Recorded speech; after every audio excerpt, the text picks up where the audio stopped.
Good morning, mindful performers. Welcome. Today I'm going to try something a little bit different. My daughter helped me put together today's slides, and I know we don't usually use slides, but I like the idea, so we're gonna put them up on the screen and we're gonna walk through today's topic. Thanks to Isabella for putting together these slides. She did a great job. We talked through the topic last night, and as we talked through it, she was able to put together slides that I think really capture the essence of today's topic. And today's topic is personality conflicts. And the reason that I chose this as the topic for this week is that I just went through a training with part of my team at work called DISC training. And DISC stands for the type of personality that is most dominant in your overall personality. We have 4 different components that this test measures for. It measures for many other things, but it measures for 4 main types of personalities. The reason this is important is that because sometimes we'll run into people where we just don't necessarily mesh, and that's because we can have 2 very opposite types of personalities. Some people are very task-oriented, some people are very people-oriented. Those are sort of the 2 spectrums for the personalities on one aspect. And on another aspect, you have extroverted people and you have introverted people. So depending on where you fall in all of these different areas, you'll find that there are certain people that you just mesh with really well, and there are certain people that are just difficult, right? Do you ever have a grocery store you go to all the time, and there's that one clerk, if you end up in their line because there's nobody there, you don't know exactly what their political views are or what their stance is on some of the most important topics to you, but you're pretty sure it's the opposite. Like whatever they believe, it's probably the opposite of what you believe, because you guys just knock heads, right? And this can happen at work, it can happen in the store, it can happen walking around town. And what I wanted to kind of highlight today is that we want to remember that sometimes we're that difficult person.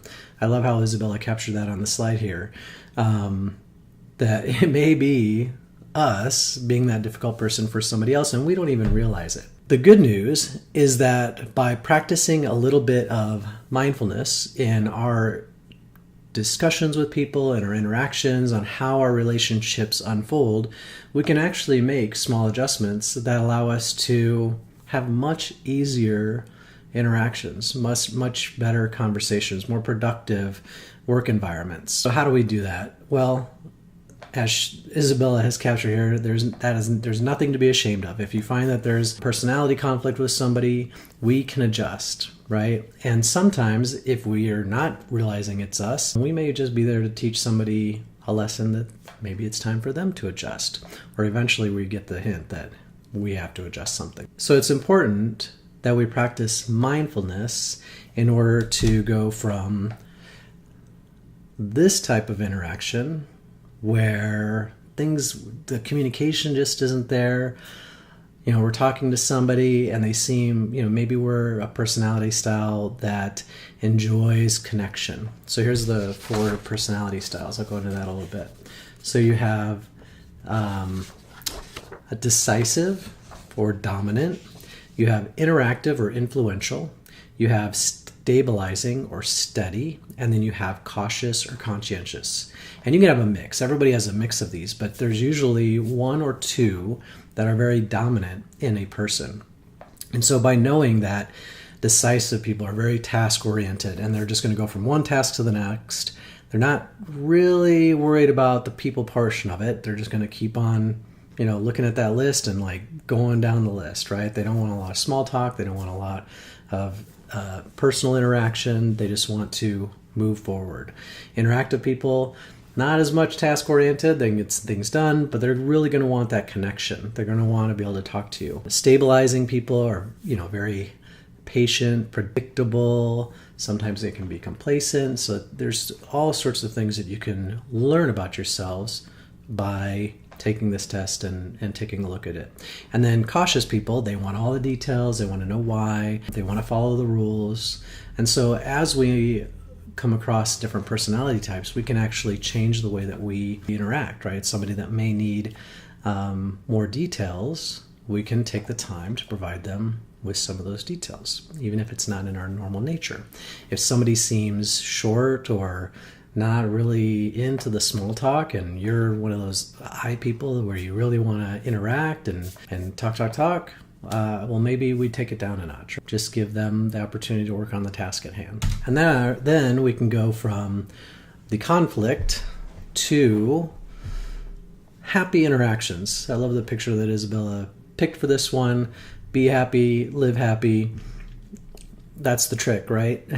is always maintaining a happy outlook. So how do we do this with personalities? How do we do this with all of these different types of behavior? Well, know your style. You want to take the time to go take the test. This test is free. It actually provides you with a 54-page report, not only on these behavioral styles, but also on your values. So, what work environment do you work best in? It'll tell you that. And if you do take the test, I'd love to hear in the comment sections, what are you, right? Are you D, I, S, C? Just so you know, I am a very high I. I'm also a very high C. In fact, my I is the max score and my C is 11 points below that, which they say is kind of a dual thing. So I'd be curious to see here if you have dual and if you have things on the opposite scale. So I have high numbers in very opposite things, right? C is more task oriented, can run solo, fine being, on their own. And whereas I really likes to be in the mix and really likes the people part of it. So I attribute the high C to a lot of the mindfulness work that I do. So know your style. Read through the report, learn about what you prefer in interactions, what you don't prefer, what to look for, what to work on, right? If one of your things is becoming complacent, that might be something that you really want to keep an eye on so that you can continually be improving. Same thing with all of the styles. I'm not going to go into all those details because this isn't a class on that, but I think you'll find that by reading through it is very enlightening into your own style. And then stay mindful of your interactions with others. So we can do this through active listening, right? Really paying attention to what are they saying to us? What are the nonverbal communications saying to us? Are they done with the conversation? We can usually tell. So we use active listening to stay mindful of how the conversations are going, how those relationships are going. And another thing that I like to do is the mindful breathing.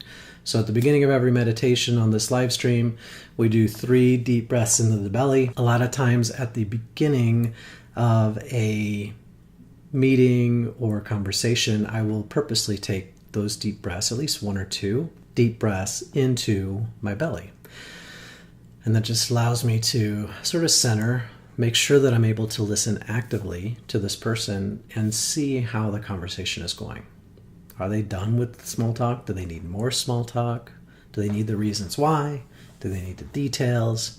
Those are some of the things that we can do to adjust and maybe not be the difficult person for somebody else, as I love how Isabella put that on that last slide. And then just paying attention to the reactions. Paying attention to, are they, as I just said, are they ready for more details? Do they need more of that connection? And by doing this, you'll find that you can adjust your style and that requests go a little bit more smoothly. The interactions at work are a little bit better. Maybe that clerk just needs a little bit of connection at the store. And by asking about their day or kicking up what they're going to be doing on their day off or the weekend, you'll find that you're all of a sudden getting along and living happily. That was the topic for today.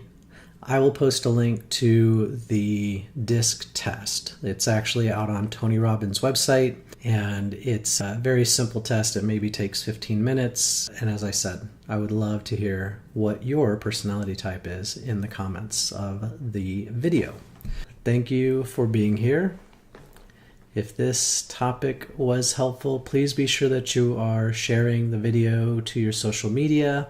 Click like, whether it's on YouTube or Facebook, and feel free to comment. I would love to hear what your DISC style is. And if you have a chance to download the report, shoot me a note, and if you don't want to post it in the comments, because I'd love to hear what the different viewers fall into. If you haven't already subscribed to the YouTube channel, please make sure that you do so that you get notified when I post new videos. And have a great day.